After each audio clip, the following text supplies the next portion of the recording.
Por mais de 3 bilhões de anos, a nossa Terra tem visto a ascensão e a queda de espécies.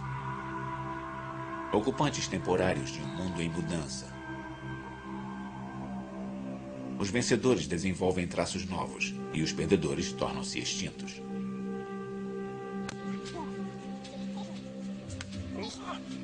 E então, há cerca de 5 milhões de anos, surgiu um animal cuja vida foi modelada pelo pensamento, bem como pelo instinto.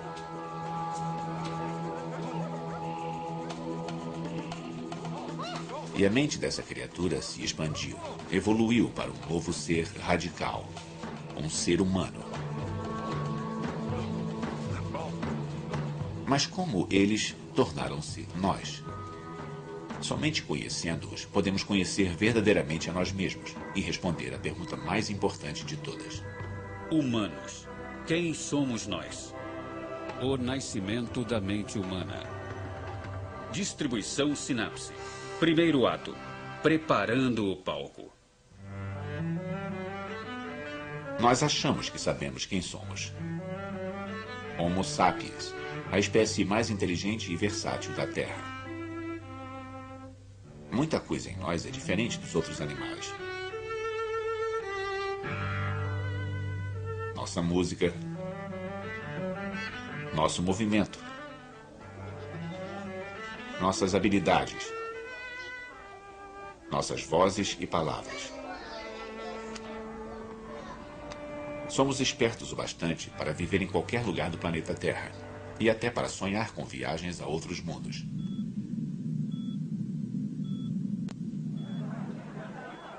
Mas como isso aconteceu? Por que somos tão singulares? Cientistas começaram a desvendar o mistério.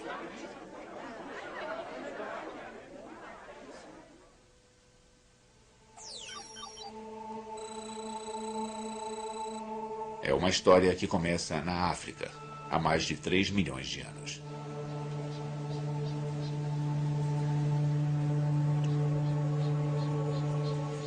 As selvas da África estão cheias de macacos primitivos. Seres que andam sobre 4 membros. Ninguém os chamaria de seres humanos. Mas há feras novas na área. Macacos que andam sobre apenas 2 pernas. Esta criatura nos dá um indício do nosso parentesco. E a espécie mais conhecida vem da África do Sul. Aqui ao meu lado direito está um antigo parente do ser humano chamado Australopithecus africanus, que viveu há cerca de 3 milhões de anos. Como podem ver, o nosso Australopithecus está de pé e tem as proporções do corpo bem primitivas, com braços relativamente longos e pernas relativamente curtas. Esta é uma razão pela qual é muito comum que paleontólogos chamem estes seres humanos primitivos de macacos bípedes. Os cientistas chamam isso de bipedismo. Começa com uma única família de macacos que carrega uma nova mutação genética. Genes que permitem que eles andem de um novo jeito. E floresçam. A evolução não é uma coisa que acontece por demanda. A evolução é um processo de seleção entre variações que surgem espontaneamente e sem uma razão particular.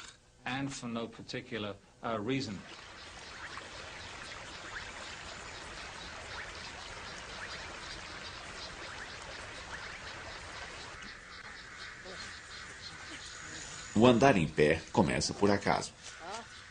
Mas ficar em pé é melhor para sobreviver. Se torna uma vantagem. Os cientistas chamam isso de seleção natural. Mas por que andar em 2 pés ajuda tanto? A resposta pode estar no clima. Outrora, a África era um lugar muito diferente. Não havia o deserto do Saara, nem a planície do Serengeti. Apenas florestas densas. Um paraíso para quem vive em árvores. Mas há 5 milhões de anos, começou uma era de resfriamento global. Uma era do gelo na Antártida. E as geleiras arrastaram-se para o norte, roubando umidade dos oceanos e das nuvens. A África seca.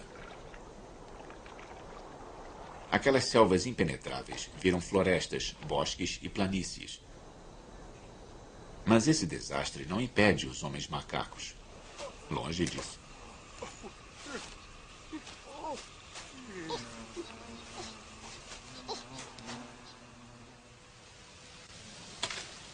Pistas para o seu sucesso podem ser encontradas na África do Sul, em seus ossos fossilizados.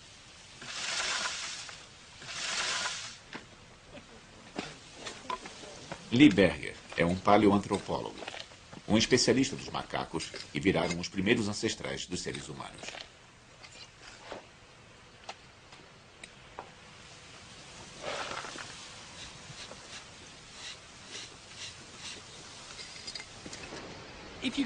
Se a gente pudesse entrar numa máquina do tempo e voltar uns 3 milhões de anos, o meio ambiente em que nossos pequenos australopitecos viviam não seria muito diferente do que se vê à minha volta agora.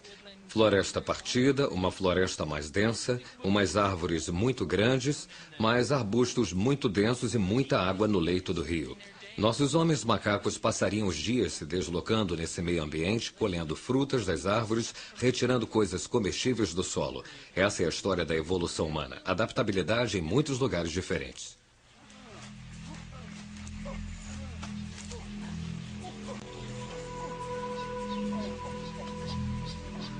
Os australopitecines podem andar de um pequeno grupo de árvores até outro. Eles são altos o bastante para ver o perigo por cima da vegetação. Estes esquisitos foram os sobreviventes. Mas a maior parte dos andarilhos, sobre 4 membros, não se adaptou. O encolhimento das florestas reduziu seu suprimento de comida e os deixou expostos aos predadores velozes nos limites da floresta.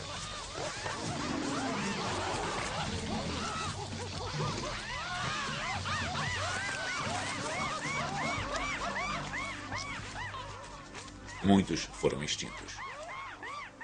Os australopitecines tomaram florestas no leste e no sul da África.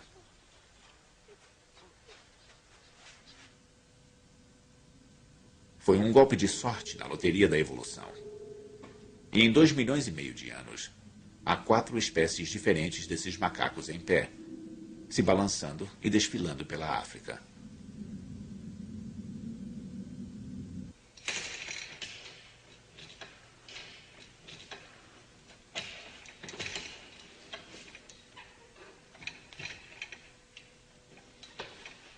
Nossos corpos detêm a mesma característica. Braços para balançar. Pernas compridas para correr. Mas o trabalho de reengenharia da natureza nos deixou com muitas dores. Nós temos pés chatos, joelhos que se torcem, costas doloridas e todo um legado disso, de pegar um esqueleto essencialmente quadrúpede, um esqueleto de 4 pernas e deixá-lo de pé.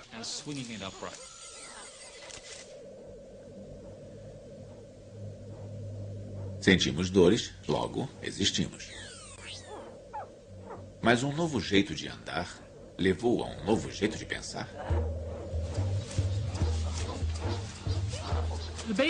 Os fundamentos básicos sobre o que nos torna humanos, o que nos torna fundamentalmente diferentes de todos os outros animais neste planeta, incluindo os nossos parentes próximos, os macacos, tiveram seus fundamentos nesses australopitecines. Quando andamos sobre 2 pernas, quando olhamos para o mundo como um objeto tridimensional a ser manipulado e usado, abrimos um mundo para nós a que nenhum outro animal poderia ter acesso do jeito que nós podemos ter.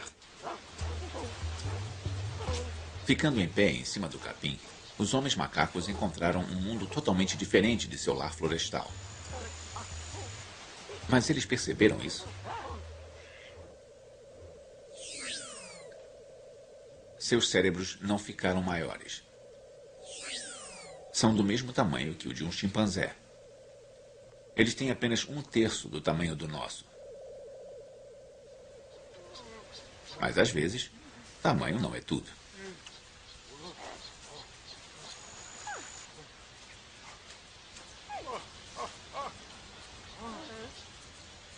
Na minha mão eu tenho o cérebro de um australopithecine e estamos tentando entender qual é a diferença entre este cérebro de australopithecine e o do chimpanzé.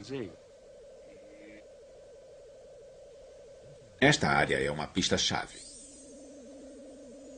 Ela mudou para a parte de trás do crânio, deixando mais espaço na frente para o cérebro lidar com problemas novos. Isso permitiria ao animal reconhecer melhor os rostos, ter comportamentos sociais complexos, definir locais de alimentação, fontes de água. Na verdade, ele está expandindo a sua adaptação ambiental.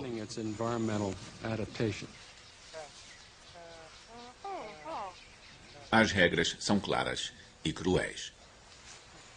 Usar a inteligência para ir a campo e comer rápido antes que alguma coisa o coma. Eles deviam estar em perigo constante.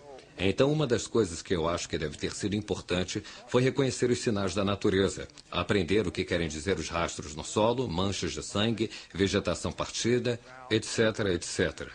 E isso parece ser uma coisa que os macacos pequenos e os grandes são totalmente cegos.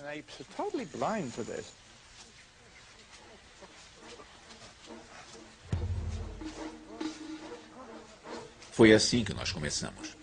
Um punhado de mutantes genéticos se deslocando de suas árvores pelas planícies abertas. Uma aventura arriscada que leva a um novo tipo de cérebro em um novo tipo de corpo. E isto é apenas o início da história humana.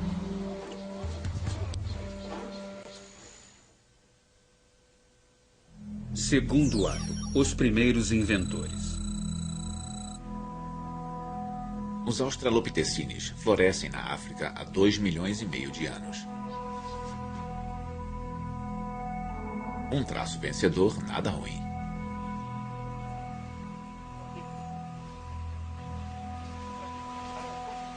Mas então os homens macacos começam a morrer. E, de novo, eles podem culpar o clima.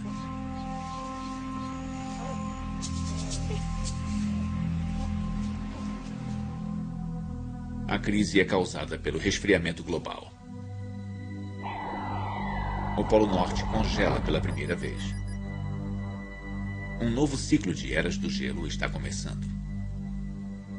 Para os macacos andarilhos da África, isto é um desastre. De novo na África, as florestas diminuem e os capinzais crescem.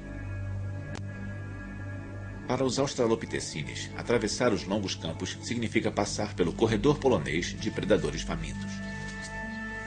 Eles precisam de comida, mas eles são a comida. O desafio é antigo. Evoluir ou morrer.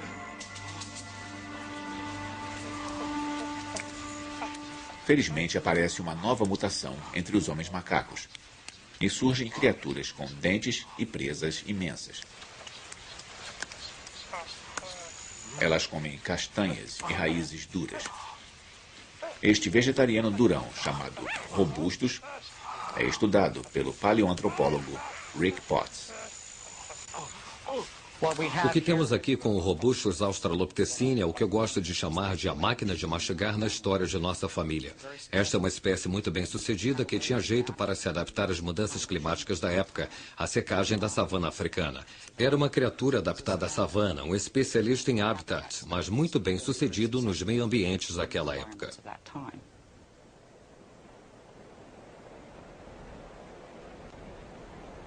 Eras do gelo fizeram da África uma montanha-russa de séculos secos e úmidos. Fica difícil a vida para os comedores de raízes quando as plantas morrem.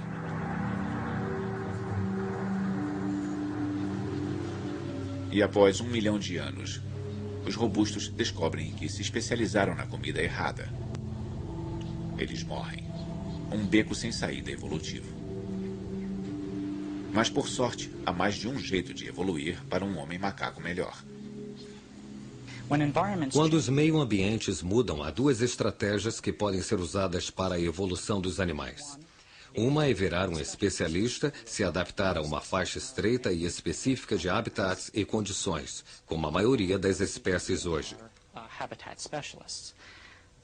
O segundo modo é virar um generalista, que é expandir as opções da sua linhagem, diversificar o seu comportamento e ser capaz de viver em uma grande variedade de ambientes. Essa também foi uma estratégia bem-sucedida e importante, principalmente na evolução humana.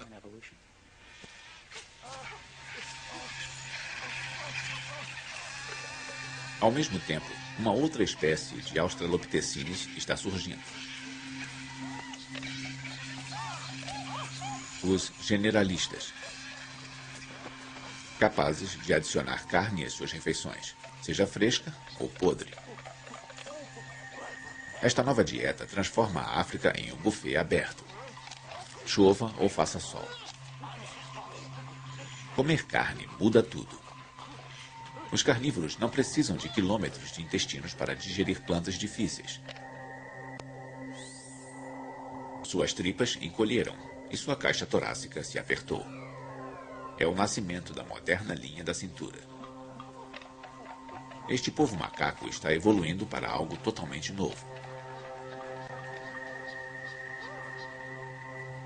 Há muito mais proteína em um rato do que em uma raiz. Sobra o bastante para abastecer um aumento no tamanho do cérebro. Ele dobra. E o resultado é um ancestral humano que nós podemos reconhecer. O que temos aqui é o Homo erectus. É o que eu gosto de chamar de a máquina pensante na história da nossa família. Então temos a máquina de comer e a máquina de pensar. E podemos ver que sua cabeça dá muito menos ênfase em comer os alimentos difíceis da savana que estavam disponíveis na época e é mais propícia a desenvolver um cérebro grande.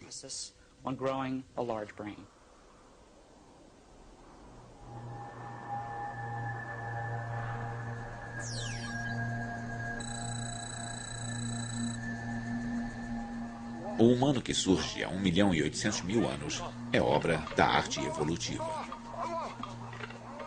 Alto e magro, rápido e inteligente.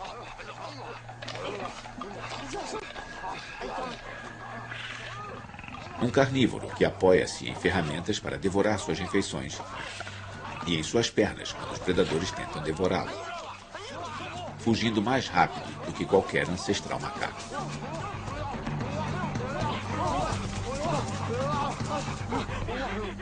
Ao meu lado está um Homo ergaster macho, ou também conhecido como um antigo Homo erectus africano, que era membro da espécie humana mais antiga que conhecemos e tinha as proporções do corpo exatamente como as nossas. Eles tinham cérebros relativamente pequenos, com apenas metade do tamanho do nosso, mas um rosto reduzido e, em geral, pareciam muito mais conosco do que seus antecessores.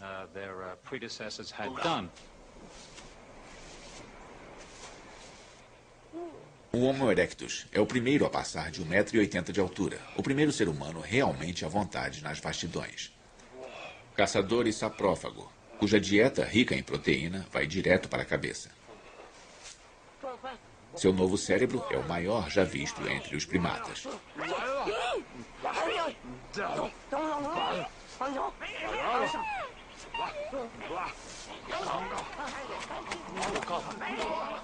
O erectus ganha um cérebro grande por acaso, graças à sua dieta. E isso resulta em um mundo de novas possibilidades. Ele começa a quebrar pedras para cortar e fazer ferramentas. Homem macaco algum jamais sonhou com tais coisas. O Homo erectus desenvolveu a capacidade de arrancar pedaços grandes de pedras das rochas e seixos. Temos, por exemplo, esta aqui, que tem esta marca imensa onde foi destacada de um pedaço de pedra bem maior. E aí o Homo erectus usava uma outra pedra para tirar lascas, ficando muito afiada.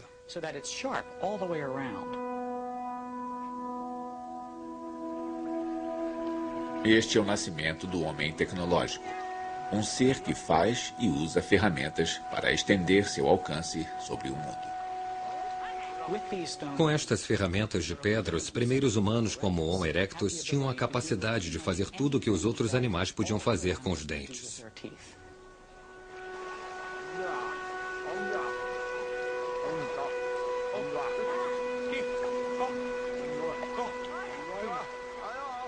O Erectus é o primeiro a ver uma lâmina em um punhado de pedras.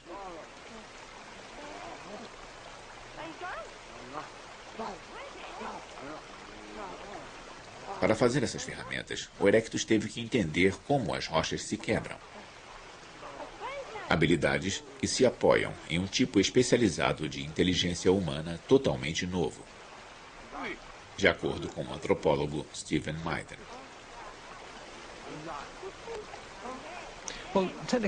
A inteligência técnica é um termo usado para nos referirmos a como alguém pode manipular objetos e fazer objetos de um modo muito complexo.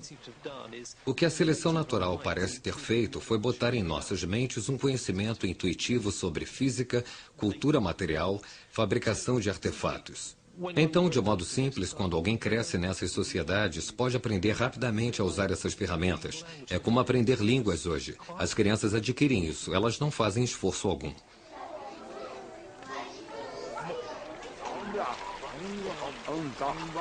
Podemos ver uma sombra de nós mesmos neste antigo prodígio das planícies africanas.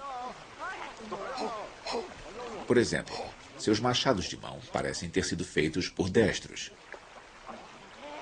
Nenhum outro primata favorece uma das mãos em detrimento da outra. Na minha mão eu tenho o cérebro do Homo erectus. Esta é a parte frontal do cérebro. Esta é a parte traseira do cérebro. E além do seu óbvio tamanho maior, os dois hemisférios não são simétricos. Ou seja, o esquerdo na parte traseira é levemente maior e ele é levemente maior à direita na parte lateral. Nós achamos que isto tem a ver com a capacidade de distinguir direita de esquerda e nos dá a primeira evidência de destros no registro fóssil. Nossos corpos ainda se apoiam nessa divisão direita e esquerda. Isso permite que executemos movimentos complicados e tenhamos pensamentos além de qualquer outro animal. Nós achamos que os dois lados do cérebro fazem coisas diferentes. Por exemplo, se eu tento escrever uma frase, provavelmente estou usando mais o meu hemisfério esquerdo do que o meu hemisfério direito. Por outro lado, se eu estou pintando um quadro e tentando dar emoção e contexto a ele, é muito provável que eu vá usar o meu hemisfério direito para conseguir isso.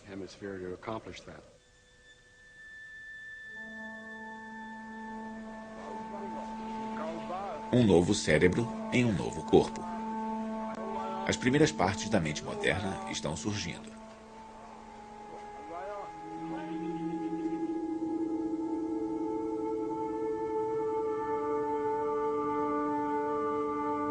Com o Erectus, estamos a mais da metade do caminho que nos separa dos macacos. Mas nós devemos uma outra nova habilidade ao Erectus, uma que vai mudar o mundo. Terceiro ato, a mente social. O Homo erectus apoia-se em mais do que ferramentas para sobreviver nas planícies hostis e famintas da África. Ele é parte do cardápio africano e descobre que está mais seguro em grupos. Mas se aproveitar disso, requer um novo tipo de inteligência. Ter uma inteligência social, ser capaz de trabalhar com sucesso com outros, dar atenção aos problemas dos outros e aos seus sentimentos e suas emoções é muito importante para um grupo social bem-sucedido. A inteligência social é todo um pacote de habilidades mentais que permitem que alguém sobreviva e compita com sucesso dentro de um grupo.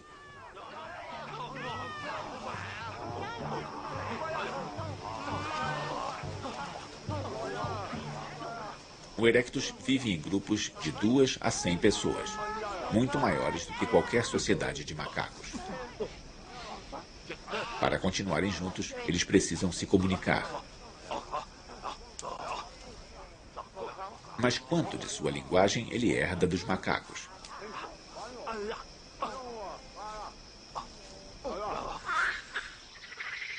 Para os macacos, grandes ou pequenos, os gritos eram usados para avisar sobre um perigo iminente ou para fazer propaganda de sexo.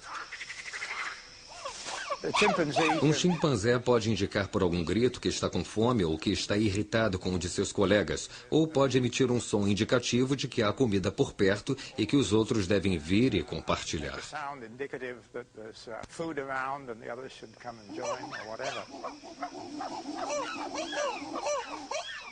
Os chimpanzés não formam frases com seus sons, nem contam histórias. Mas ainda há ecos da fala dos macacos em nossa linguagem de hoje. Quando rimos, choramos ou fazemos gestos, ou quando ameaçamos as pessoas, o fazemos tal como os animais fazem com o seu sistema de comunicação. É a sobrevivência e é extremamente que coexiste com a nossa linguagem.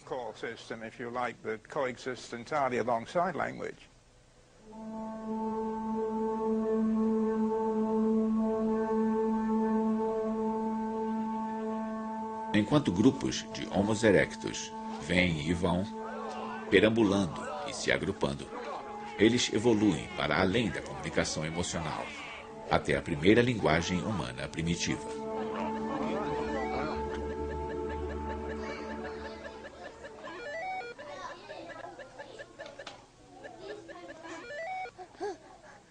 Alguns linguistas acreditam que podemos ouvir os padrões de discurso do Homo erectus ecoando nas vozes de nossas crianças mais novas.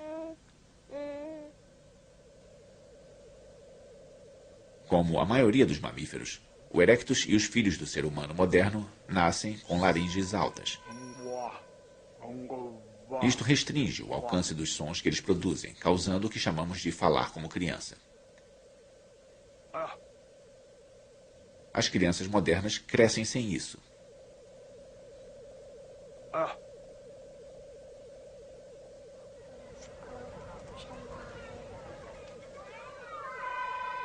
Aos 2 anos, a laringe de uma criança desce na garganta, abrindo espaço para os músculos que fazem a conversa de adulto.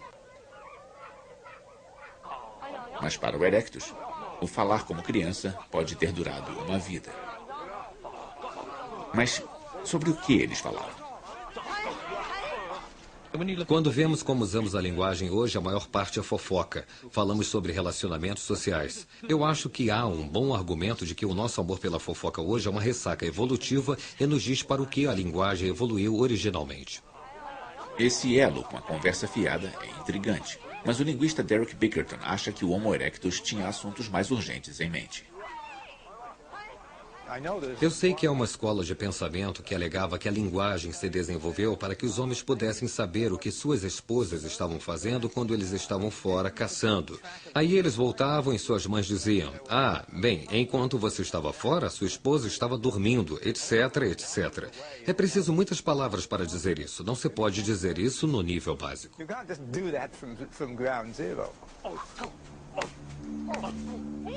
O Dr. Bickerton acredita que as primeiras frases humanas foram informações sobre onde o jantar estava sendo servido.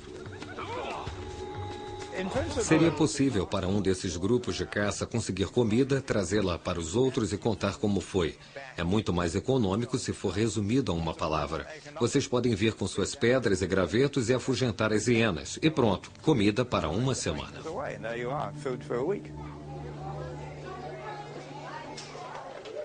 Os linguistas chamam esta forma simples de discurso de protolinguagem. É bem provável que nos estágios iniciais do desenvolvimento da protolinguagem, o Homo erectus usasse o mesmo tipo de expressões de 2 palavras que as crianças muito jovens, as de menos de 2 anos, usam.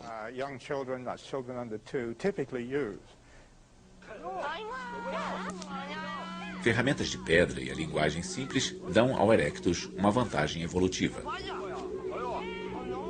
Ele sobrevive por bem mais tempo depois de todos os homens macacos terem sido extintos.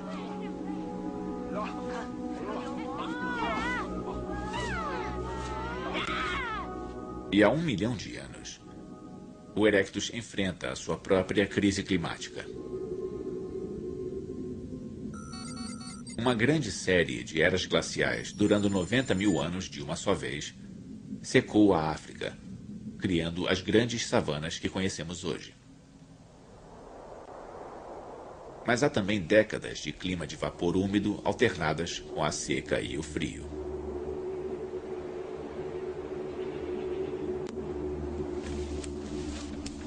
Quando o cardápio muda, o erectus tem que escolher novos animais e plantas para comer. Sua sociedade está organizada bastante para pegar suas coisas e se mudar com as estações.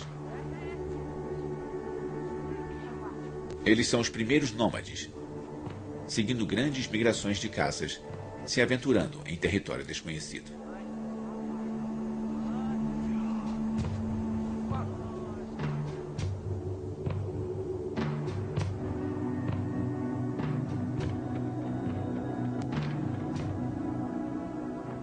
Século após século, alguns bandos pequenos foram para o norte, para fora da África e através da Ásia, movidos pela fome e pela curiosidade. É o nascimento do desejo de viajar.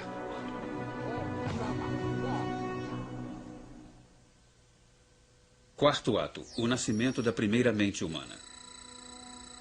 Há 800 mil anos, o Homo erectus se tornou o primeiro humano a entrar na Europa, chegando pela Espanha. Mas enquanto o erectus se expande e explora, a evolução humana sofre uma parada.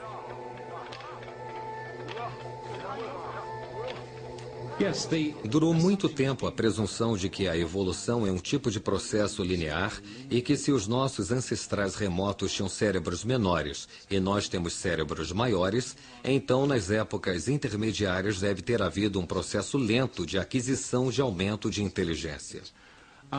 Um exame mais apurado mostra que não é esse o caso. A evolução tendeu, como todas as outras formas que conhecemos, a tomar um tipo de curso episódico.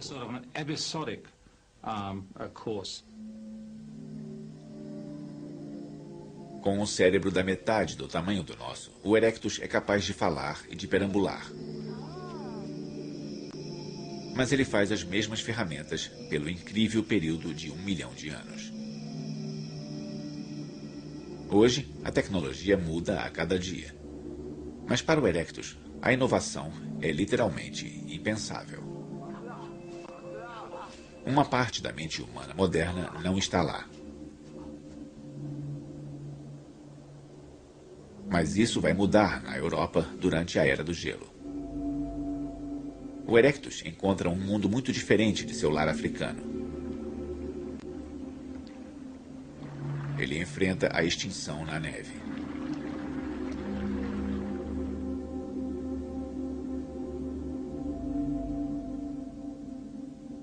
Mas aqui, a evolução entra em uma nova fase de criatividade.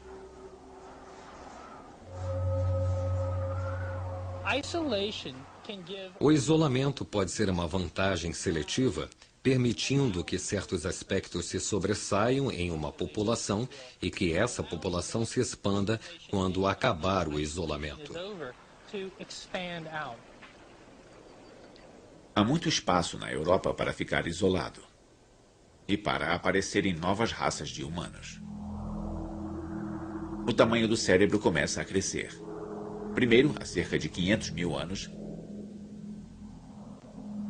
e depois, por volta de 200 mil anos atrás, um cérebro tão grande quanto o nosso, em uma criatura chamada de Neandertal.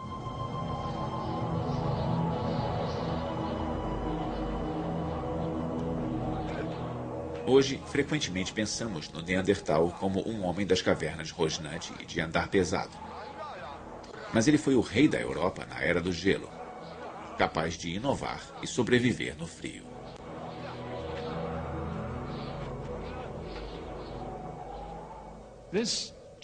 Este cavalheiro aqui à minha direita é o Neandertal. Como podem ver, ele é um pouco mais baixo do que eu, o que é muito típico dos neandertais europeus do período, mas tinha uma estrutura corpórea essencialmente moderna, embora seus ossos fossem muito pesados e suas juntas bem rangentes.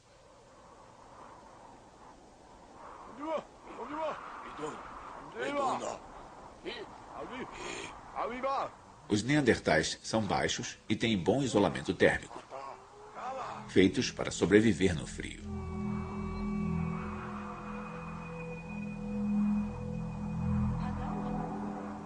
Mas eles precisam enfrentar mais do que só o frio.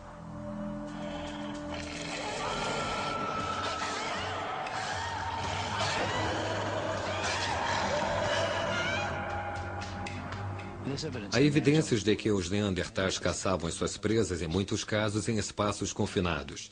E talvez por isso muitos neandertais apresentem ferimentos e fraturas. Isso pode ser resultado de acidentes de caça.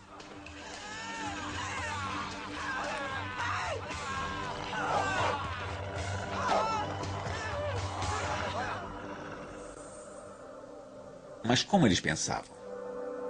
Os esqueletos mostram muitas fraturas curadas, sugerindo que homens e mulheres com ferimentos terríveis podem ter sido mantidos vivos apesar de suas incapacidades. Evidências de que suas mentes eram capazes da compaixão.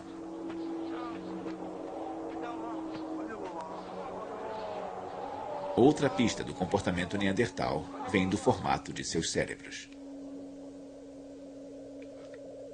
Se olharmos o cérebro do Neandertal, todas as estruturas que vemos nele são quase exatamente as mesmas que vemos no cérebro humano moderno. Em outras palavras, não vemos diferenças essenciais entre o cérebro Neandertal e o cérebro humano moderno. Portanto, alguns acham que os padrões de comportamento Neandertal eram exatamente como os do moderno Homo sapiens. Mas nem todos concordam. Alguns suspeitam de que o pensamento neandertal era muito diferente do nosso. Eles possuíam uma mente fragmentada, de acordo com Stephen Meithen. Acho que os neandertais tinham o que chamo de mentalidade de domínio específico. Eles tinham inteligências independentes que não eram totalmente ligadas. Para os neandertais, podia ser impossível fazer uma ferramenta e sonhar acordado ao mesmo tempo. Eu acho que de muitas formas os neandertais eram melhores para pensar sobre algumas coisas do que nós somos hoje. Acho que seus poderes de concentração deviam ter sido imensos. Quando estavam fazendo as ferramentas de pedra, não se distraíam, eles só faziam ferramentas de pedra. Os neandertais viveram tão recentemente que muitos cientistas acreditavam que eles deviam ser nossos ancestrais diretos. Uma teoria que agora pode ser testada.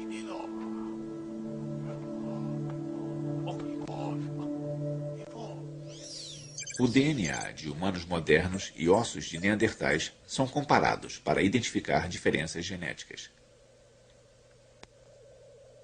Entre humanos e neandertais, houve 27 diferenças, muito mais do que encontramos normalmente quando comparamos um humano a outro. Isso demonstra que os neandertais e os humanos anatomicamente modernos são realmente muito distintos.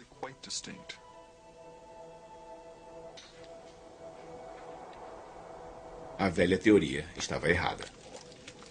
Os neandertais não são nossos ancestrais diretos, mas são nossos primos. Há 200 mil anos, a Europa era o lar de uma espécie de humano com um cérebro tão grande quanto o nosso. Humano, mas não um de nós. Com certeza não devemos nos considerar como a medida do que é o ser humano. Nós somos totalmente humanos e os neandertais também eram. Não somos o único jeito possível de ser humano. Os neandertais eram como nós em muitos aspectos, tão humanos quanto nós. E é difícil para algumas pessoas se acostumarem à ideia dos neandertais serem diferentes de nós, mas mesmo assim serem totalmente humanos.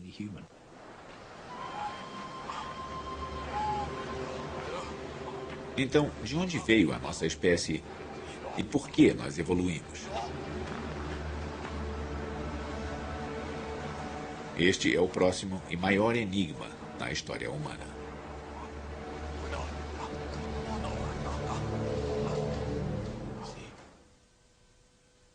Quinto ato, os primeiros seres humanos.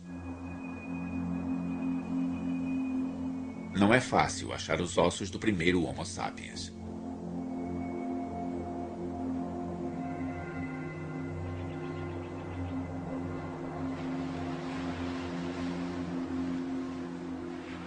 Até agora, a evidência mais antiga vem de uma caverna à beira-mar, perto da cidade do Cabo, na África do Sul.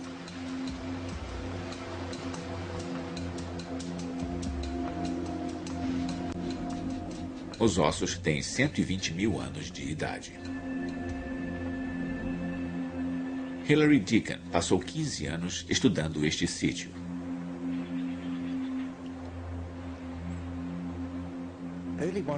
Os primeiros humanos são diferentes de seus predecessores por terem uma testa muito mais vertical, por terem queixo e vários aspectos cranianos anatômicos. Talvez eu possa explicar isso mostrando alguns dos fósseis. Este fóssil aqui é de um tipo de humano arcaico. Este é o famoso crânio Kubwe de Zâmbia, e ele é muito robusto em toda a arquitetura facial, com a região das sobrancelhas muito robusta. E se o compararmos a um humano moderno, e este é um exemplo, aqui temos uma testa muito mais vertical e a região das sobrancelhas levemente desenvolvida.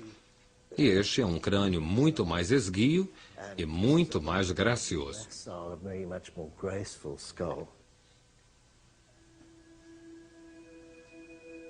Em fragmentos de ferramentas e ossos, os pesquisadores procuram pistas da estrutura da sociedade humana.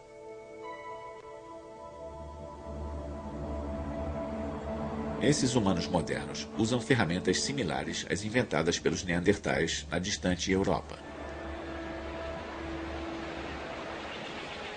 Lanças e lâminas de pedra garantem uma dieta regular de focas, pinguins e peixes.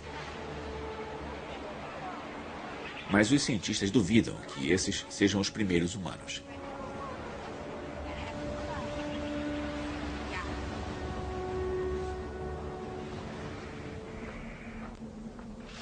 Até que ossos mais antigos sejam encontrados, o local de nascimento de nossa espécie é um mistério.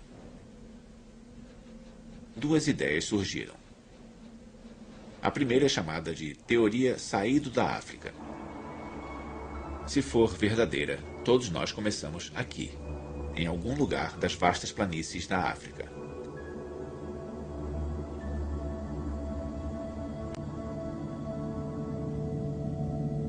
Ou o Homo sapiens se desenvolveu simultaneamente em vários locais, em 3 continentes.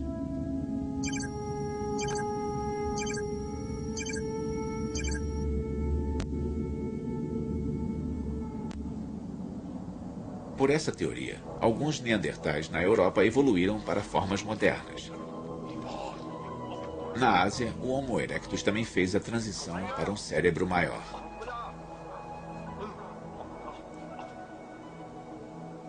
Três espécies na época, uma espécie agora.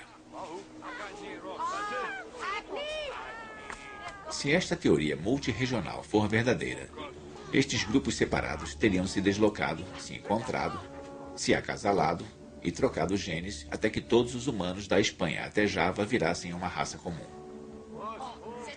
Os geneticistas como Lynn Jordi são céticos.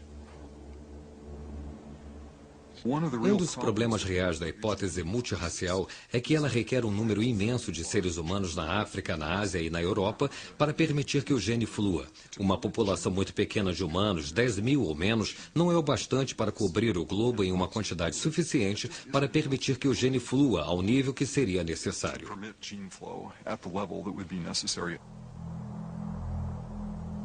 O mundo era grande demais e nossos ancestrais estavam muito espalhados.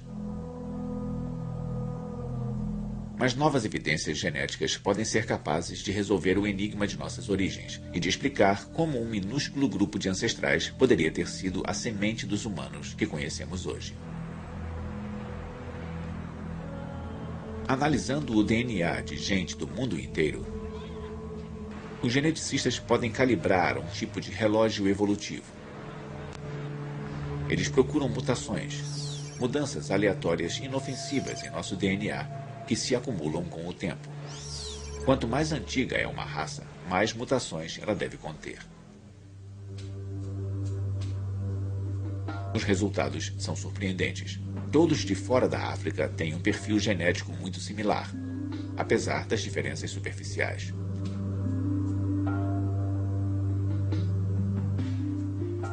Mas o povo africano é diferente. Seu DNA contém uma variedade muito maior de mutações. A diversidade africana é substancialmente maior, significativamente maior do que a diversidade de fora da África.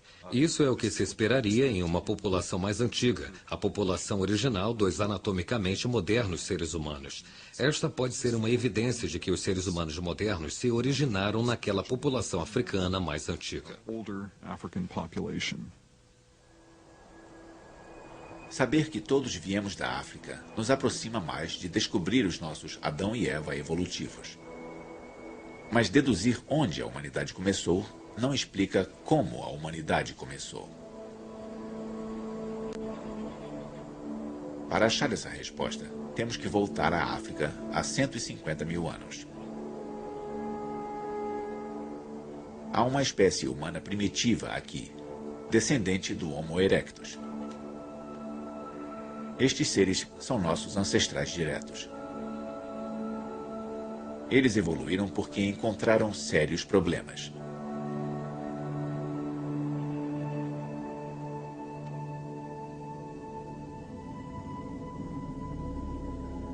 A Europa estava sob um frio profundo e a África estava tomada pela seca. Os desertos hostis se espalharam, criando barreiras que nossos ancestrais não podiam ultrapassar. Bandos ficaram presos e isolados nos litorais e em pequenas comunidades florestais. Os geneticistas suspeitam que ocorreu uma nova mutação que mudou tudo. O que tornou os modernos humanos especiais tem a ver com as nossas habilidades mentais. E isso foi provavelmente um novo fato mutacional que aconteceu. E aconteceu em um certo lugar e em um certo tempo. E aí, provavelmente, houve essa pequena mudança genética.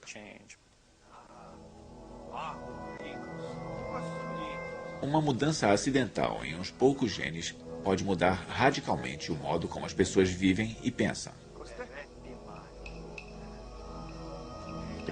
Seria uma mudança na tecnologia básica que eles usavam, talvez uma mudança no sistema social e, é claro, também pode ter sido uma mudança na biologia, na forma do corpo, ou talvez até uma mudança no modo como o cérebro operava.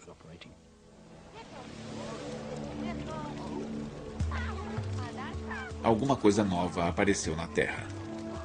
Um pequeno clã de humanos que são os ancestrais de todos os que vivem hoje. Eles têm um novo tipo de mente, um pacote de capacidades que dá a eles um modo diferente de pensar. O nosso modo de pensar.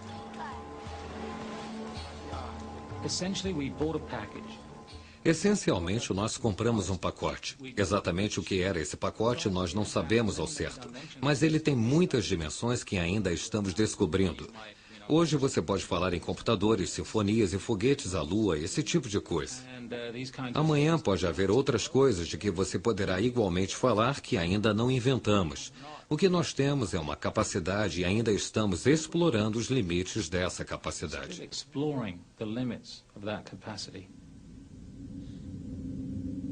A nossa espécie e a nossa mente levaram 5 milhões de anos para evoluir. Durante a maior parte da história, fomos homens com aparência de macacos. Mas então, quase no último minuto, os primeiros humanos realmente inteligentes aparecem como neandertais e, um pouco depois, como nós mesmos. Os primeiros Homo sapiens são a mais jovem das espécies humanas. Mas eles não estão sozinhos. Na Europa, os neandertais continuam sua luta para sobreviver na Era do Gelo. Na Ásia, o Homo erectus ainda está se fortalecendo.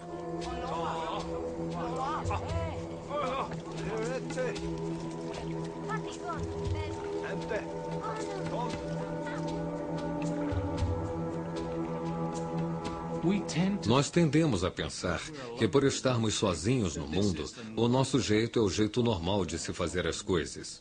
Mas com certeza não é.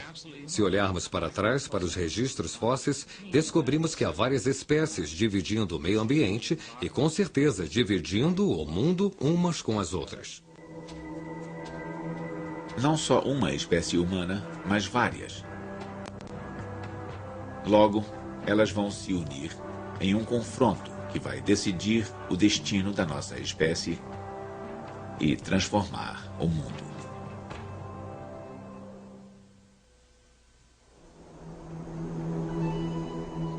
Nós, humanos, temos transformado o planeta Terra mais do que qualquer outra criatura. Mas nosso triunfo foi contra todas as probabilidades. Há 100 mil anos, enfrentamos a perigosa concorrência de outros humanos mais fortes. Nós quase fomos extintos, mas voltamos para dominar o mundo. Hoje, a busca pelo misterioso limite evolutivo que ganhou a Guerra das Espécies continua.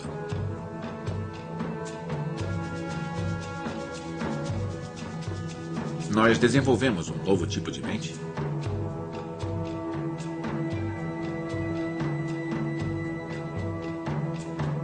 Uma inteligência capaz de conquistar outros mundos? A chave para a invasão humana. Humanos. Quem somos nós? A invasão humana. Distribuição sinapse. Primeiro ato. Uma revolução mental. Há 100 mil anos, a Terra era o lar de 3 tipos diferentes de humanos. Na Europa, há os Neandertais.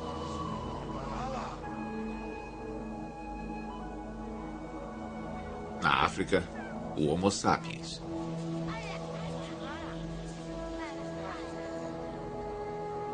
E no Oriente Médio, comunidades do Homo erectus. Um deles vai continuar para comandar o planeta. Os outros 2 vão desaparecer. Cada uma dessas populações estava em número bem pequeno. Estavam vivendo na velha idade da pedra em termos de comportamento e tecnologia.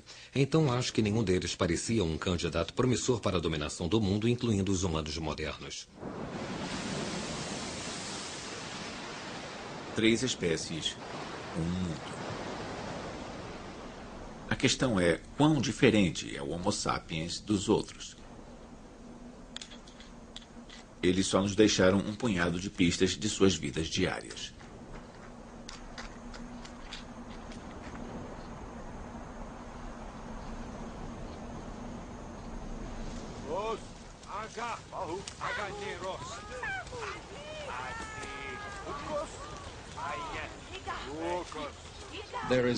Há evidências de humanos anatomicamente modernos, ou seja, fósseis humanos que parecem exatamente como você e eu hoje há 100 mil anos.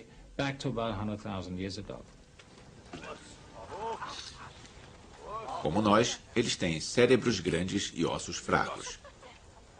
Mas pensam como nós?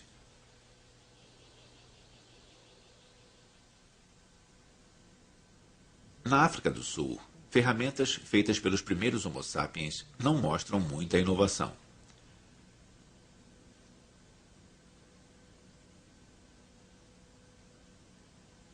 As lâminas permanecem inalteradas por milênios. Mas eles têm um novo truque. Usam uma terra vermelha chamada ocre, possivelmente como pintura corporal em algum tipo de cerimônia.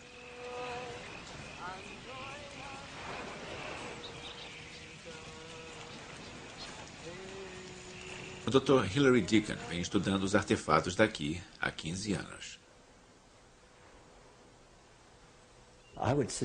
Eu imagino que os primeiros humanos anatomicamente modernos tinham a mente como a nossa. Eles fazem uma grande variedade de ferramentas de pedra, usam um material como o ocre e parecem ter a mesma capacidade cognitiva que nós possuímos. Mas outros cientistas discordam. Eles apontam para o que não está lá. Onde estão a arte, a música, a imaginação simbólica que nos eleva acima dos animais?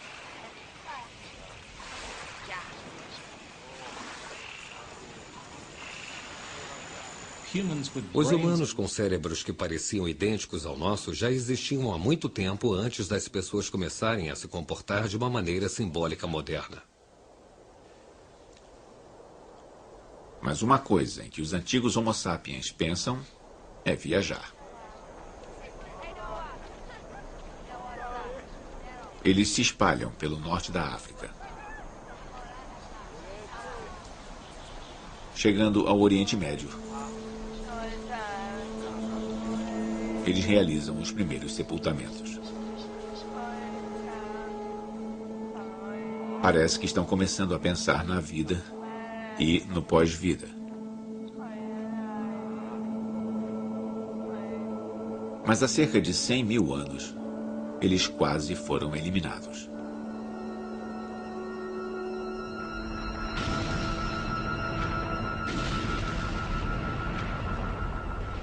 Uma catástrofe ambiental, possivelmente causada pela titânica erupção de um vulcão. Há evidências de que os humanos passaram por uma redução substancial da população em algum ponto em nosso passado, provavelmente há uns 100 mil anos. E essa redução pode ter perdurado por um grande número de gerações. Então, nós, como humanos, provavelmente estávamos oscilando no limite da extinção.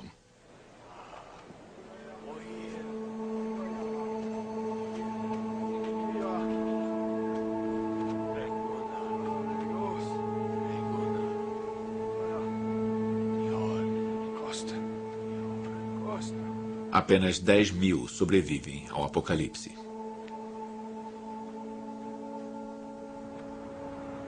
A melhor pista desse holocausto pré-histórico vem com o estudo do DNA moderno. O geneticista Lynn Jolly estudou as evidências. O DNA contém registros de todos os grandes fatos populacionais que ocorreram em nossa história evolutiva.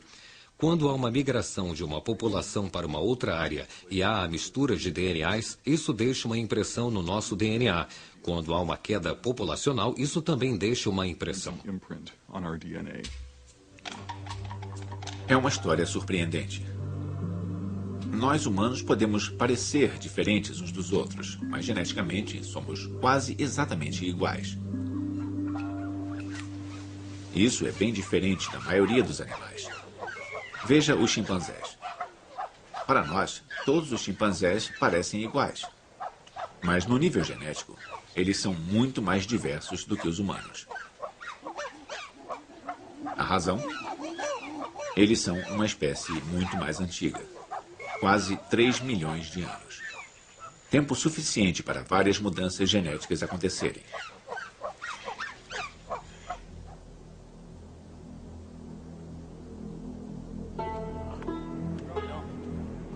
A nossa quase extinção há 100 mil anos eliminou a maior parte de nossa diversidade genética. Simplesmente não houve tempo suficiente para muitas mudanças genéticas aparecerem.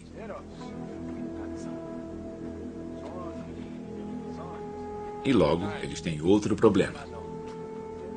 A era glacial faz o Saara expandir.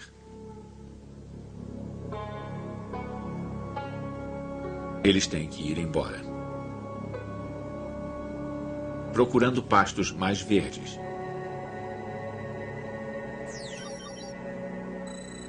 Há 60 mil anos, a população retornou.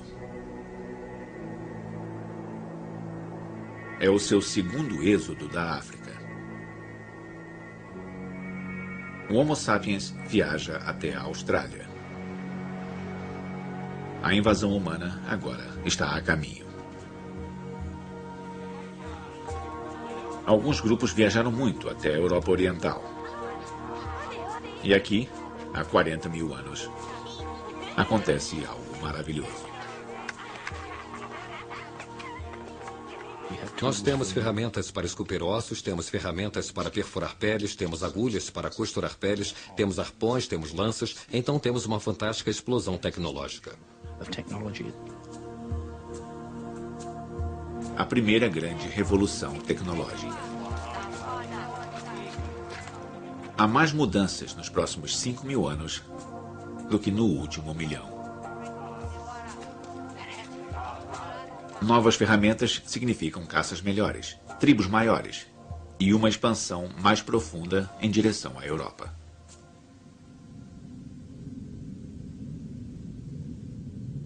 Eles entram durante uma aterrorizante era glacial.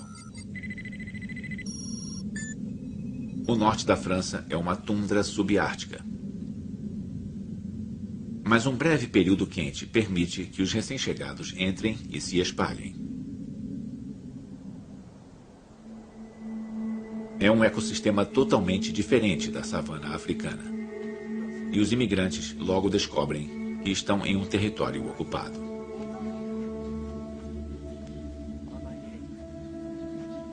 Uma corrida evolutiva está prestes a começar, com apenas um vencedor.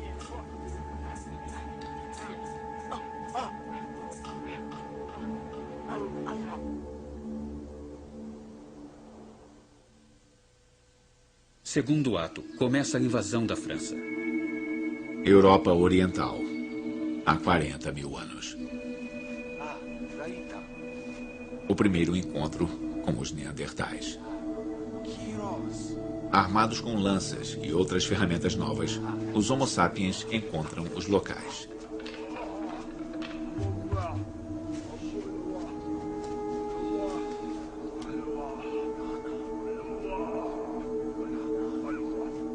Os Neandertais são menores, mas incrivelmente musculosos. Bastante competentes contra o esguio Homo sapiens. Os Homo sapiens são mais fracos, porém mais inteligentes. Eles criam ferramentas que Neandertal algum pode imaginar.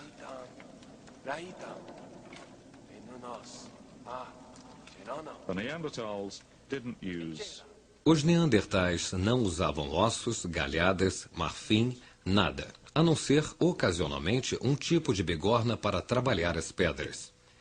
Então eles podem pegar um osso pesado, como esta falange de cavalo, e usar como borda de uma ferramenta de pedra. Assim que passamos aos primeiros humanos modernos, começamos a ter formas elaboradas de ferramentas de ossos e chifres. Esta é uma forma especial, com um buraco em uma galhada de rena. Provavelmente foi usada para corrigir setas ou como eixo de lanças.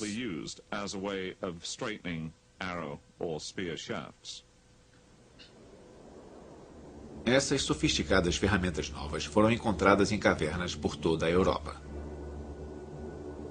De algum modo, o Homo sapiens está espalhando o seu saber técnico por grandes áreas e passando para as gerações. Mas como? Uma possibilidade é a aparição de uma nova habilidade, de acordo com o antropólogo Stephen Maiden. Não há dúvida alguma de que as mudanças na mente há 40 mil anos e a mudança na cultura que se seguiu a isso estão ligadas às mudanças na natureza da linguagem. Não há dúvida alguma sobre isso.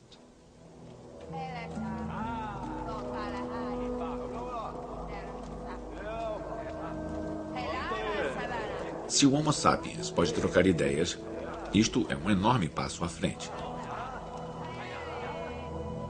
Mas e os Neandertais?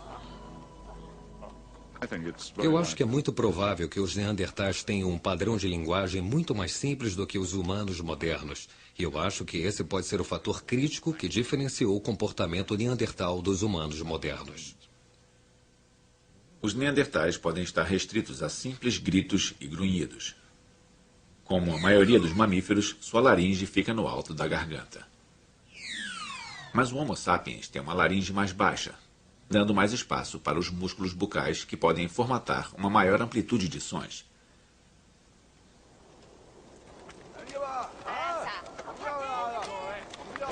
Mas eles só precisam de uma garganta versátil para falar como nós?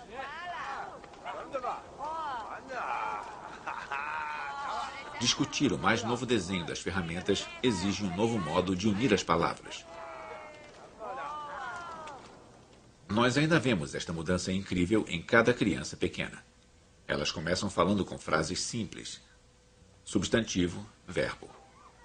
Depois, aos 3 anos, elas de repente descobrem a gramática. Isso aparece tão rápido e fácil que pode ser instintivo. Um salto evolutivo que começou na Idade da Pedra. Eu acho que as crianças têm um senso de gramática inerente, embutido. Não é, obviamente, uma gramática para qualquer língua em particular, porque as crianças não nascem falando hebraico ou suahili ou qualquer outra língua. Há um clichê no jornalismo que diz que quando um cachorro morde um homem não é notícia, mas quando um homem morde um cachorro, isso é notícia. E a gramática nos permite transmitir a notícia. Porque o significado de uma frase pode ser compreendido pelo significado das palavras e pelo modo como elas estão arrumadas. E rearrumando essas mesmas palavras, nós podemos transmitir um número infinito de significados.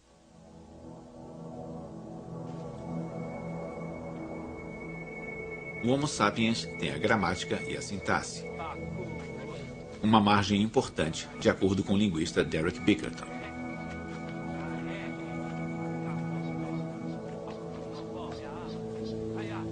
Se você quer juntar uma história, uma paisagem, um plano com qualquer grau de complexidade, a não ser que você tenha a base da linguagem, a sintaxe, o poder de reunir as coisas, você não consegue.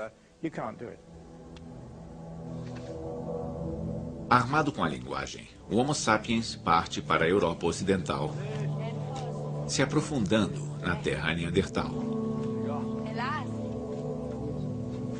Mas falar como nós é o bastante para mantê-los à frente da concorrência?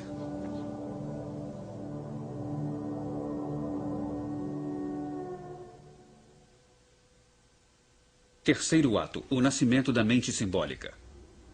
Há 37 mil anos, o Homo sapiens segue para o frio sul da França com uma bolsa cheia de ferramentas e um cérebro cheio de gramática. Mas os neandertais locais acham um jeito de copiar as invenções dos recém-chegados, como as lanças e as lâminas de pedra.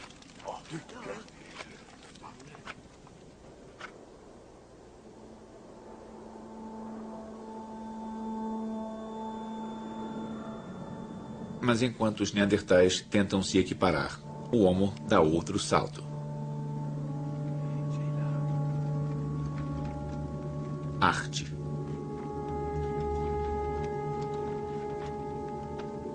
As pinturas nas cavernas podem servir para iniciar os jovens ou para preservar o passado. Evidência de uma revolução pré-histórica da informação, de acordo com Stephen Myton. Elas são, de outro modo, como a enciclopédia para nós hoje. Elas têm todos os tipos de níveis diferentes de significados. Eles usam isso para ajudar a ensinar as crianças, a eles mesmos, a lembrar aspectos do comportamento animal. Então, há forte informação ecológica transmitida nessas pinturas. Na caverna Chauvet, em Ardèche, na França, sobrevivem imagens de 32 mil anos atrás, ainda frescas e assustadoras. Elas são uma janela de uma mente muito parecida com a nossa. Símbolos criados há muitas gerações, na pintura e na escultura. Cavalos elaboradamente escavados, similares a este, foram encontrados em sítios de 36 mil anos atrás, mostrando uma imensa criatividade artística. Não se conhece absolutamente nada deste tipo nos registros arqueológicos neandertais. É um mundo novo, não só de tecnologia e capacidade de escavar ossos, galhadas e marfim.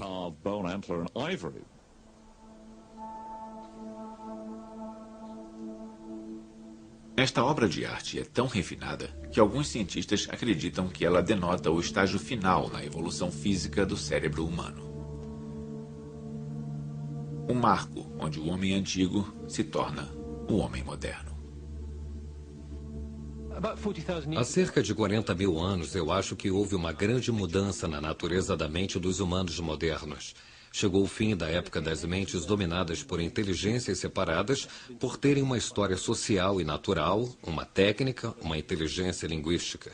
De algum modo, elas foram capazes de se unir. E nós podemos falar, se preferir, de uma única inteligência com essas partes diferentes agora. Como isso aconteceu, não está claro. Pode ser algum tipo de mutação genética, cérebros desenvolvidos de modos diferentes. Mas a explicação de Myton é controversa. Para os que estudam os fósseis de crânios, uma mudança súbita no cérebro é um problema. Eles sofreram uma mutação súbita no cérebro há 50 mil anos? Bem, não há mudança na forma externa do cérebro. Não há mutação súbita conhecida que pudesse causar uma reorganização radical da função cerebral. Se o cérebro não sofreu mutação súbita, de onde vem o nosso talento artístico? Se eu fosse responder à pergunta de quando o pensamento simbólico surgiu há alguns anos, eu diria que foi há 50 mil anos. Mas agora, todas as indicações são de que os humanos estão desenvolvendo aquele mesmo pensamento simbólico através da presença do ocre. Então, é uma coisa que surge na Europa há cerca de 50 mil anos, mas estava acontecendo muito tempo antes disso na África. Na África, os primeiros Homo sapiens podem ter tido um talento latente para a arte. Mas por que essas capacidades, de repente, se tornam tão importantes na Europa dezenas de milhares de anos depois? Os neandertais podem ter sido o gatilho. Quando aqueles dois grupos entraram em conflito, eu acho que eles tiveram que dispor de tudo que tinham na luta para competir pelo pouco que tinha sobrado da Europa depois que a era glacial tomou metade dela. E eu acho que foi isso que causou essa erupção imensa, tanto da arte quanto da tecnologia que ocorreu há 40 mil anos.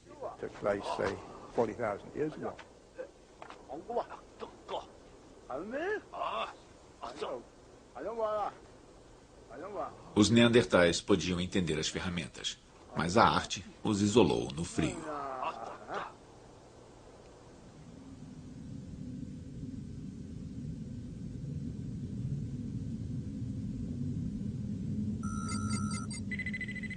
Há 37 mil anos, a era glacial piora. As geleiras crescem para cobrir toda a Grã-Bretanha, enquanto a tundra segue para o sul. Os invernos ficam mais rigorosos do que nunca.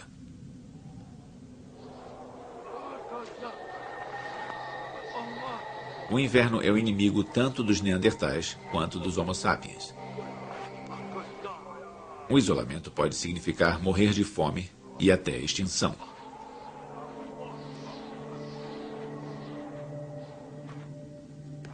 Para sobreviver, nossos ancestrais precisaram fazer contato com grupos distantes que fornecem companheiros e notícias sobre bons locais de caça. Eles fazem isso trocando ferramentas, conchas e esculturas.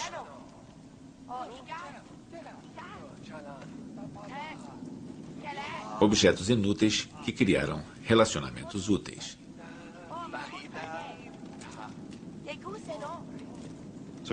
Você está vivendo em um ambiente glacial, em um ambiente de muito risco. Se os seus recursos falham, a sua sobrevivência pode depender de elos de confiança com outros povos. Essa troca de objetos simbólicos como conchas e contas pode ser parte de uma grande rede social complexa que foi absolutamente essencial para a sobrevivência das populações anatomicamente modernas em ambientes glaciais.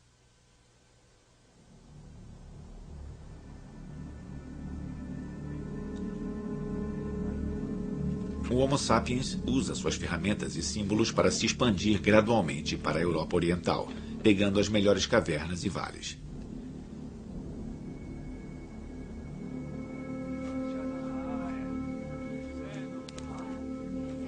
Elas permitem que nossos ancestrais vivam e prosperem em qualquer lugar para onde queiram ir. Do calor da Turquia até o frio congelante da França e da Alemanha.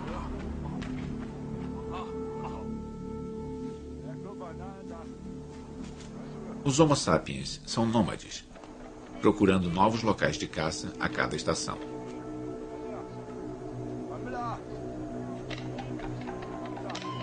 Os neandertais vivem em pequenas famílias e não se deslocam.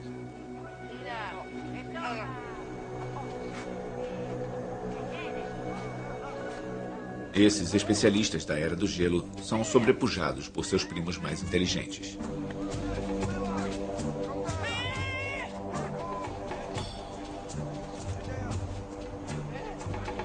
Eu acho que os humanos modernos olhavam muito para os neandertais como um tipo diferente de humano realmente. Eles os viam como uma espécie contra a qual competiam. Eu acho que os neandertais ficavam muito intimidados e muito preocupados.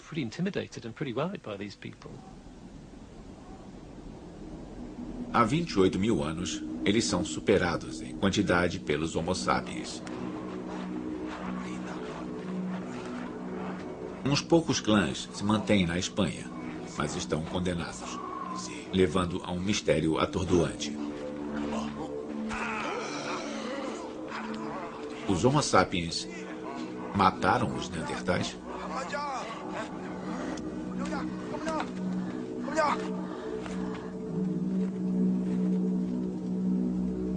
Pode-se imaginar que em milhares de anos, em um lugar tão grande quanto a Europa, poderia ter havido muitos encontros diferentes. Às vezes pode ter havido encontros violentos entre eles, em outras eles se evitavam, em outras houve talvez uma coexistência incômoda, uma partição do meio ambiente com um grupo nas montanhas e outro mais embaixo nos vales. Mas outros encontros podem ter envolvido sexo e não matança. Se os neandertais e os humanos modernos viviam em tal proximidade que um podia copiar o comportamento do outro e eles podiam trocar ideias e até tecnologia, então não há absolutamente razão principal alguma para que eles não tenham sido capazes de trocar parceiros e cruzar. Se juntarmos espécies mamíferas que sejam parentes próximos, vão produzir híbridos, embora sejam espécies diferentes. Então acho que a hibridização foi física e geneticamente possível. Seriam parentes próximos nossos. Mas o nosso DNA não mostra evidências de uma herança neandertal. Somos todos 100% puros Homo sapiens. Se os nossos ancestrais se acasalaram com os neandertais, seus filhos desapareceram.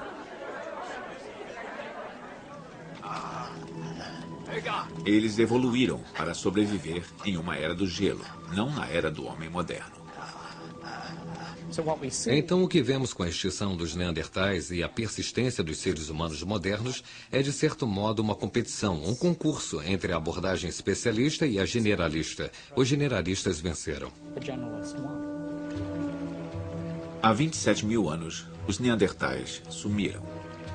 Seus vales viraram propriedade de uma espécie mais inteligente, falante.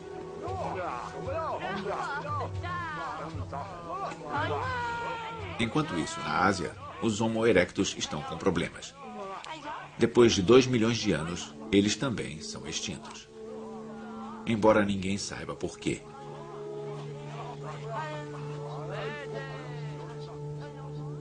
Pela primeira vez em 5 milhões de anos, há apenas um tipo de humano vivo no planeta Terra. O Homo sapiens ganhou a Guerra das Espécies. E agora está pronto para dominar o mundo. Quarto ato, a invasão das Américas. Há 20 mil anos, a invasão humana atinge um novo estágio. Os Homo sapiens deixam os locais de caça conhecidos na Eurásia. Eles entram em regiões onde humano algum jamais pôs os pés.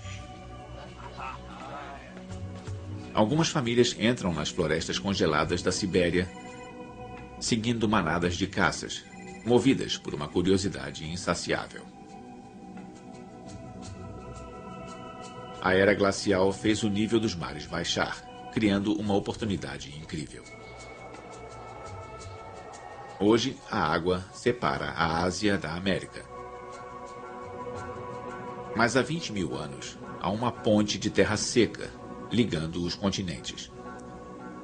Uma estrada para os humanos seguirem para alcançar um novo mundo. A espécie mais inteligente da Terra vai evoluir quando confrontar um novo ambiente estranho? Durante 20 anos, Tom Dillehay estudou esses primeiros imigrantes. Quando vemos as primeiras pessoas do Novo Mundo, temos uma situação que não é encontrada em nenhum outro lugar com o Homo sapiens moderno, que são as pessoas se deslocando para paisagens antes desabitadas.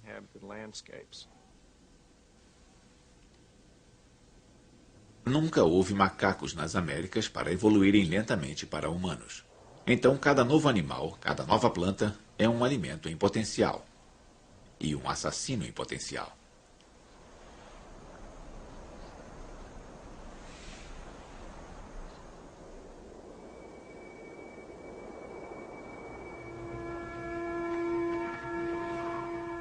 Durante décadas, os arqueólogos tentaram identificar os primeiros americanos.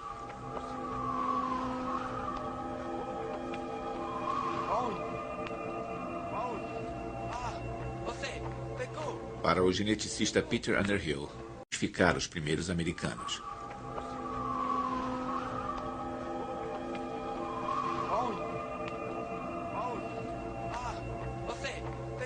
Para o geneticista Peter Underhill, isso é um mistério com poucas pistas visíveis.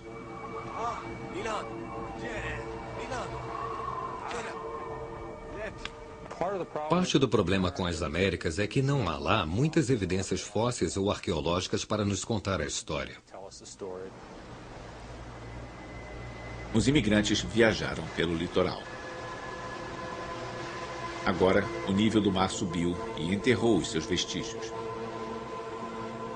Para descobrir os primeiros americanos, as pistas têm que vir do presente e não do passado. O DNA do nativo americano é comparado a amostras do mundo inteiro. Incrivelmente, o DNA do aborígene contém uma única e rara mutação. Essa mutação deve ter começado em apenas um homem. Agora, ela é encontrada em milhões de descendentes dos nativos. O fato de podermos identificar pelo menos um Adão americano implica que havia poucos indivíduos que colonizaram o continente norte-americano inicialmente.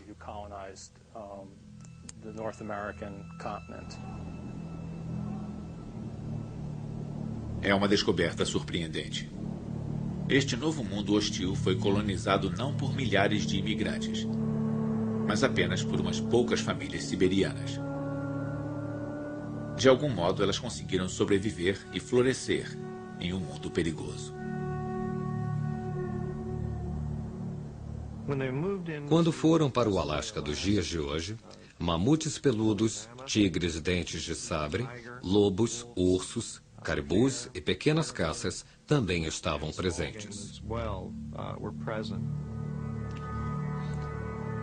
A data exata da chegada do Adão americano é difícil de definir. Durante décadas, restos fósseis sugeriram 12 mil anos atrás. Mas um sítio antigo em Monte Verde, no Chile, está desafiando essas antigas presunções. Os humanos que usaram estas ferramentas caçavam mamutes e pescavam. Mas a surpresa é quando eles fizeram isso. Tom Dillehay conhece bem o sítio. Anteriormente, pensávamos que as pessoas tinham vindo para as Américas não antes de 12.500 anos atrás. Mas em Monte Verde e outros sítios na América do Sul, elas aparecem há 11 mil anos e há alguns candidatos na América do Norte também. Isto quer dizer que as pessoas provavelmente devem ter chegado na América do Norte pelo menos há 14 ou 15 mil anos. Em menos de 2 mil anos, meras 80 gerações, eles partiram do Alasca para a América do Sul. É uma odisseia que desafia todos os talentos humanos. Ao viajar para o sul, cada geração de imigrante encontra um novo habitat. Os caçadores têm que aprender a pescar. A necessidade de comida e abrigo nunca diminui.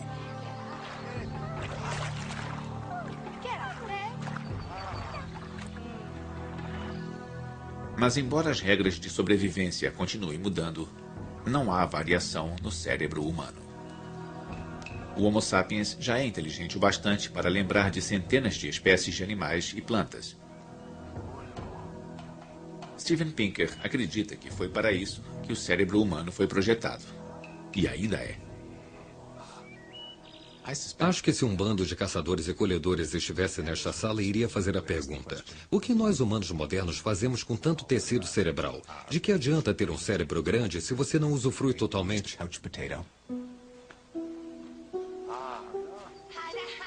Os humanos precisam da inteligência todo dia para sobreviver. E planejar é um talento-chave.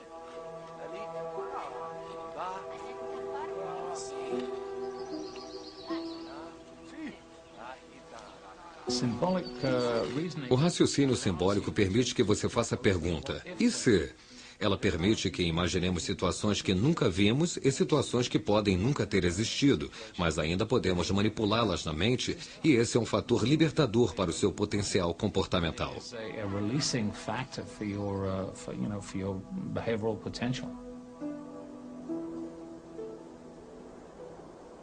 Os humanos viajam pelo novo mundo enquanto ele está sendo renovado.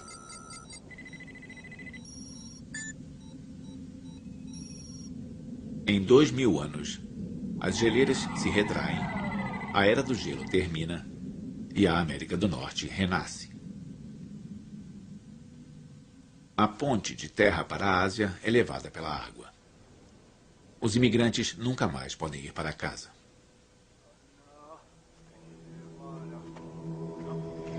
De repente, há uma crise de alimentos. Os mamíferos gigantes das Américas desaparecem. Mamutes, mastodontes, tigres de dente de sabre são extintos. Provavelmente massacrados por nossos ancestrais carnívoros.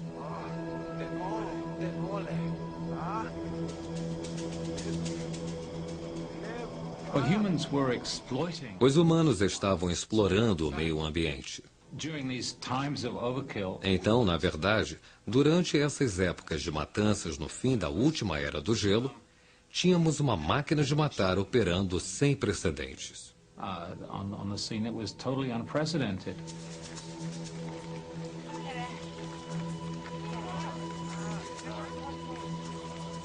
Ossos encontrados nos Estados Unidos provam a habilidade do homem como caçador.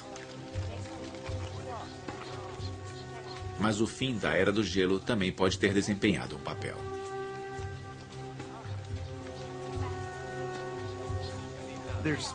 Há evidências indicando que algumas espécies foram provavelmente extintas como resultado da mudança climática. É provável que os humanos tenham evocado golpe de misericórdia para matar algumas dessas espécies em certas áreas. Os humanos sobrevivem a uma crise climática que destrói mamíferos que viviam aqui há eras. Os Homo sapiens, os pensadores, se tornaram os derradeiros sobreviventes.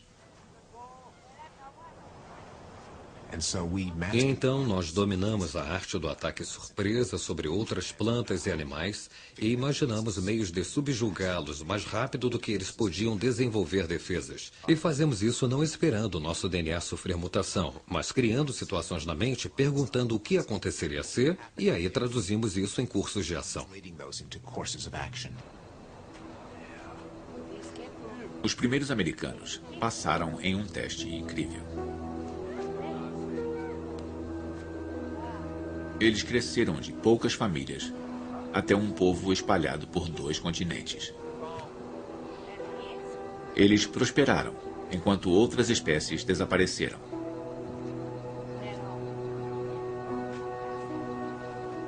E isto é apenas o começo.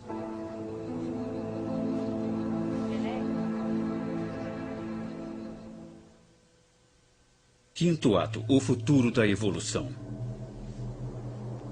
Se uma espaçonave orbitasse a Terra há 12.000 anos, seus pilotos não teriam visto evidências do triunfo do Homo sapiens. Nem cidades, nem pirâmides, nem a Grande Muralha. Nós mudamos, mas ainda não mudamos o mundo.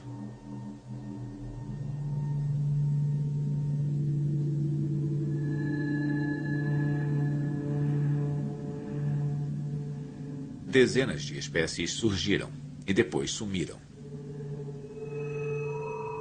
deixando apenas o Homo sapiens.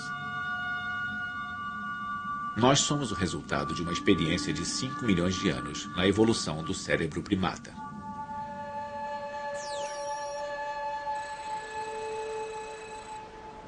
Dez mil anos atrás.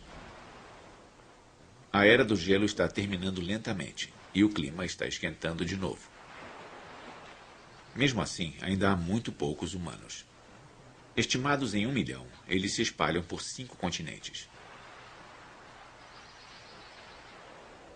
O problema é o seu estilo de vida. É difícil formar grandes populações como caçador e colhedor. Se a caça escasseia, segue-se a inanição.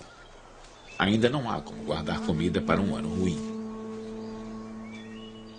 E eles precisam guardar. A Era do Gelo faz um retorno repentino e rápido. Mais uma vez, as secas causam a morte de plantas e animais dos quais os humanos dependem.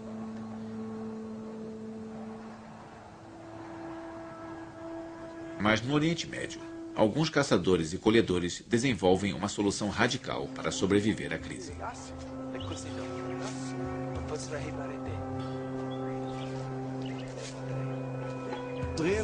Percebendo que seus alimentos principais, os cereais, as safras estavam diminuindo a cada ano naturalmente. A solução mais fácil para fornecer alimento para as comunidades maiores foi começar a cultivar.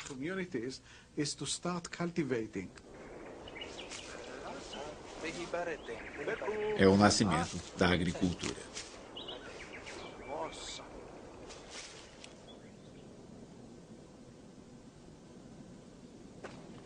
Ela começa nas férteis margens dos rios na Síria, há 11 mil anos.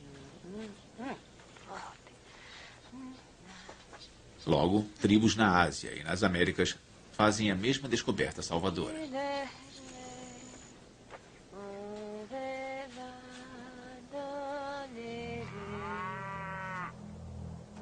Em 1 milênio, aparecem os primeiros currais para ovelhas e cabras.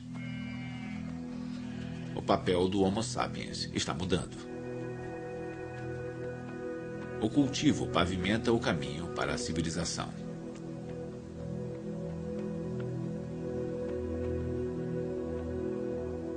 Os fazendeiros podem cultivar mais alimentos do que precisam para acumular para uma temporada magra ou para dar como tributo a um rei.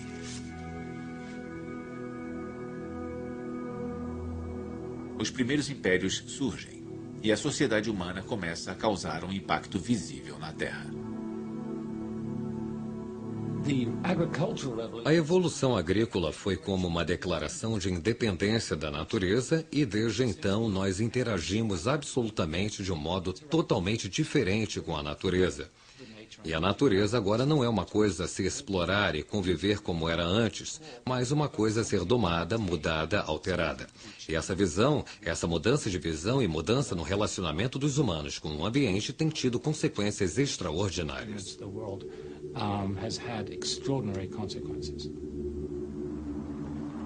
Em cada continente habitado, o Homo sapiens altera mais o mundo físico nos próximos 5 mil anos do que os seus ancestrais em 5 milhões. Florestas caem. Fazendas se expandem. Cidades surgem. Nossa espécie controla a evolução de centenas de outros animais e plantas. Mas os humanos em si ainda evoluem?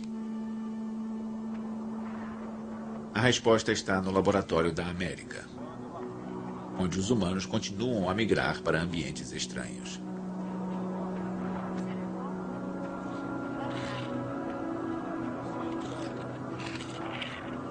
Os primeiros americanos são baixos e compactos, um formato de corpo que conserva o calor no frio da Sibéria. Mas seus descendentes ficam mais altos e mais magros, enquanto as tribos se deslocam para o sul, para as grandes planícies mais quentes.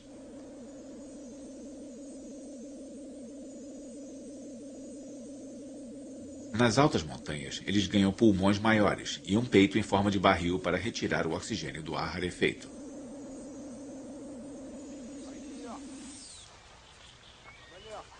O lugar onde você vive modela a sua aparência. Os europeus mostram sinais de mudança evolutiva recente. Hoje, a altura média dos homens europeus é de cerca de 1,78 m. Eles são uns 15 centímetros mais baixos do que o primeiro Homo sapiens que andou pela Europa há 40 mil anos.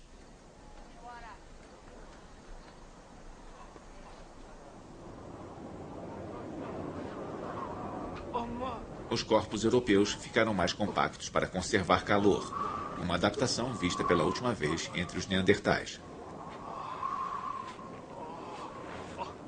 Mas a Revolução Agrícola também desempenhou um papel.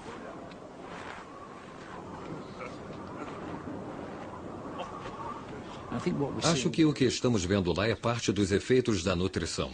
O fato de, por exemplo, com o surgimento da agricultura, em alguns casos, as pessoas, na verdade, tinham uma nutrição pior quando cultivavam a sua própria comida do que quando eram caçadoras e colhedoras.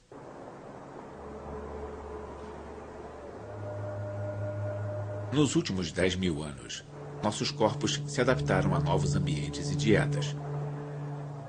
Então, podemos esperar alguns novos saltos evolutivos agora?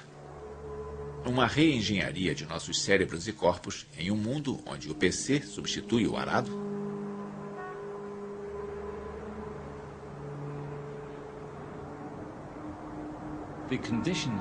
As condições que são necessárias para a mudança evolutiva parecem não existir agora.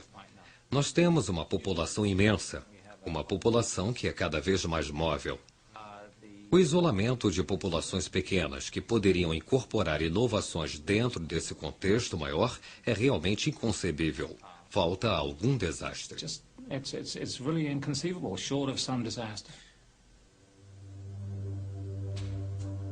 O futuro vai trazer mais viagens, mais casamentos entre raças, nos tornando ainda mais parecidos.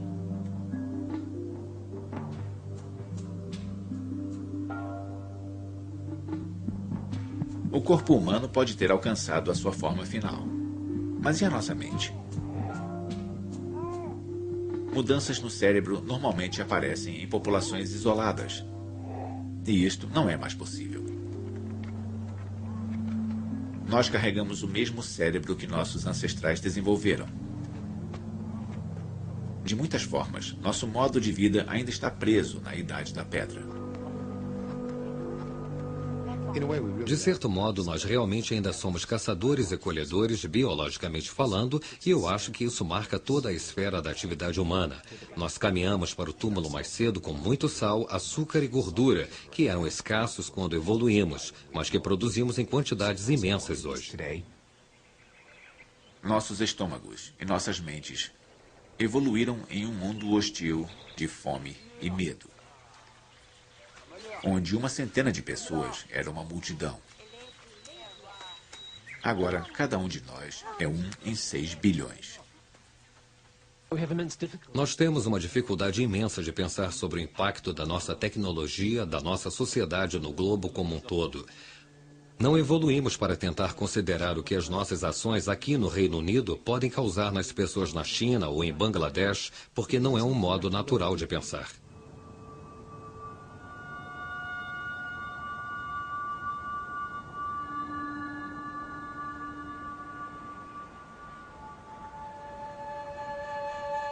Mas alguns acreditam que podemos superar nossas origens na Idade da Pedra, uma perspectiva mais comum no Novo Mundo do que no Velho. Com certeza, nós vemos isso nos Estados Unidos, onde as pessoas chegam do mundo inteiro e parecem se adaptar para ter automóveis, televisões, telefones celulares. Está tudo muito bem. Eu acho que precisamos ver que, através da nossa evolução, nós fomos uma espécie flexível, uma espécie que foi projetada para encontrar diferentes tipos de ambientes. A experiência humana começou há 5 milhões de anos. Na pior das épocas, a humanidade chegou a um passo da extinção.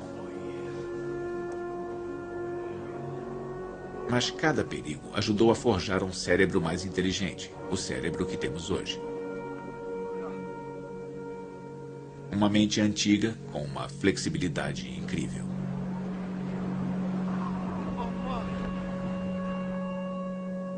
Um desafio permanece. O Uma viagem que possa inspirar um novo salto em nossa evolução.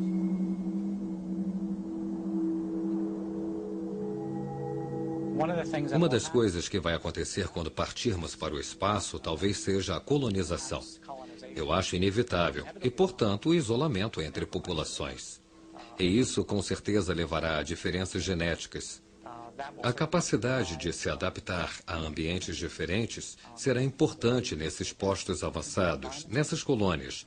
E isso pode levar a uma nova época em nossa história evolutiva, onde nós vamos partir de uma espécie para voltar ao que era.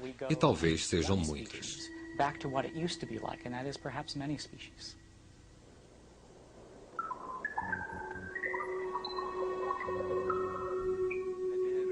Astronautas isolados por séculos em um mundo alienígena podem enfrentar condições ambientais singulares. Radiação, toxinas, novos predadores. Para superá-las, novos corpos e novas mentes podem aparecer. Humanos, mas não terrestres. O próximo estágio da evolução.